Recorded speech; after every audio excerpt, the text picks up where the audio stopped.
বাগেরহাট গ্রাম, উত্তর আলিপুর, ধাগনবুড়ি উপজেলা, ফেনী,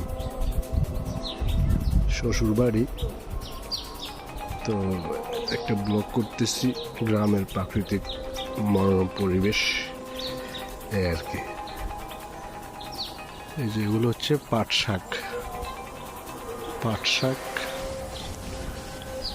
আর এই যে এটা হচ্ছে আপনার চিচিঙ্গা গাছ। এই যে চিচিঙ্গা ধরছে, দেখেছেন?